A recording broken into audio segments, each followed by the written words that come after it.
कौन है शिला प्रभुपाद? ये इस्कॉन के फाउंडर आचार्य हैं। इस्कॉन का नाम तो लगभग पूरी दुनिया ने सुना है, इनका नाम कम लोगों ने सुना है। स्वामी विवेकानंद को तो लोग जानते हैं, लेकिन इनके बारे में कम जानते हैं। आज कुछ ऐसी अद्भुत बातें बताऊंगा, वीडियो से नजर मत हिला दीजिएगा। शिला प्रभुपाद से आप दुनिया भर के सारे बिजनेस लेसन सीख सकते हैं। आप पंक्चुअलिटी सीखना चाहते हैं, टाइम मैनेजमेंट, लीडरशिप को कैसे तैयार करें, एक इंस्टीट्यूशन को कैसे स्केल करें, बिना पैसे के एक ऑर्गेनाइजेशन को कैसे बिल्ड करें, सस्टेनेबिलिटी कैसे लाएं, प्रोसेस कैसे लेके आए, पीपल स्किल क्या होते हैं, रैपिड एक्सपेंशन, ग्रोथ, स्पीड, ये कैसे आता है। बंगाल में इनका जन्म हुआ था 1896 के अंदर, और इनकी माता का देहांत हो गया था जब ये 14 साल के थे, 1910 में।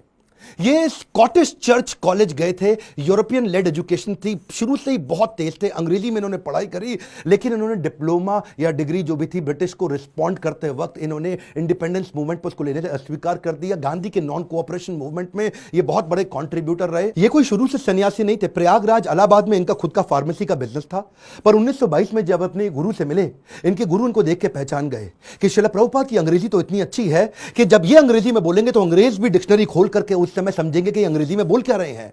तभी इन्होंने प्रभुपाद को एक आदेश दिया, क्या तुम मेरे लिए एक काम कर सकते हो? तुम्हारे को शास्त्रों में मन भी लगता है और अंग्रेजी भी अच्छी है, तुम भगवत गीता के ज्ञान को अंग्रेजी भाषा में पूरी दुनिया तक पहुंचाओ, क्योंकि हमारे शास्त्रों को दुनिया में कोई नहीं लेके जा रहा, दुनिया की किताबें हमारे देश में आ रही हैं। शिला प्रभुपाद ने उनकी इंस्ट्रक्शन को दिल से लगा लिया। गुरु मुख पद्मा वाक्या चित्ते कौरिया ऐक्या, के गुरु के मुख से निकले हुए वाक्यों को चित्त के साथ एक कर लो। अंग्रेजी में भगवत गीता को ट्रांसलेट करना शुरू कर दिया। बैक टू गॉडेड किताब लिखते, भगवत गीता को ट्रांसलेट करते। लैपटॉप टाइपराइटर नहीं हुआ करता था, कंप्यूटर नहीं होता था, मैनुअली लिखते थे। एक साल लगा करके इन्होंने कई पेजेस के अंदर भर करके भगवत गीता को ट्रांसलेट किया। एक दिन फैक्ट्री से वापस आ रहे थे, अपने घर पहुंचे। जब घर पहुंचे तो ढूंढने लगे कागज कहां हैं सारे।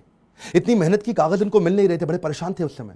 अपनी धर्मपत्नी से पूछा कि वो कहां है जो मैंने भगवत गीता ट्रांसलेट करी, तो अचानक इनकी पत्नी ने जो बोला, इनके होश उड़ गए। इनकी पत्नी ने कहा वो सारे तो मैंने कबाड़ी को बेच दिए। बोलो क्यों बेचे? बोला उसके बदले में मैंने चाय खरीद ली, अंग्रेजों ने बताया चाय पीनी चाहिए। प्रभुपाद को बहुत बुरा लगा।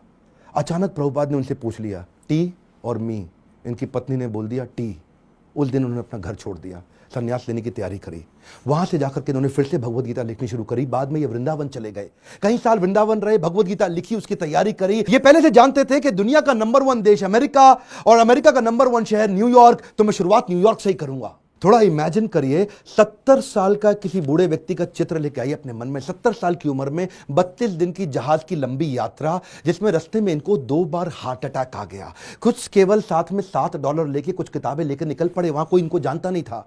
ये जानते थे कि मैं अकेला हूं और मैं सब कुछ नहीं कर सकता। मैं सब कुछ नहीं कर सकता इसका मतलब ये थोड़ी कि मैं कुछ भी नहीं कर सकता। मैं सब कुछ नहीं कर सकता इसका मतलब यह नहीं कि मैं कुछ भी नहीं कर सकता, क्योंकि मैं कुछ कर सकता हूं तो मैं कुछ कर लूंगा, और कुछ कुछ कर करके मैं सब कुछ भी कर दूंगा। और वो हिम्मत लेकर के निकल पड़े। वहां पहुंचे टॉम्स्किन स्क्वायर पार्क न्यूयॉर्क के अंदर। उन दिनों वियतनामीज और यूएस का वॉर चल रहा था, जिसके कारण वहां बहुत हिप्पीज आ गए थे।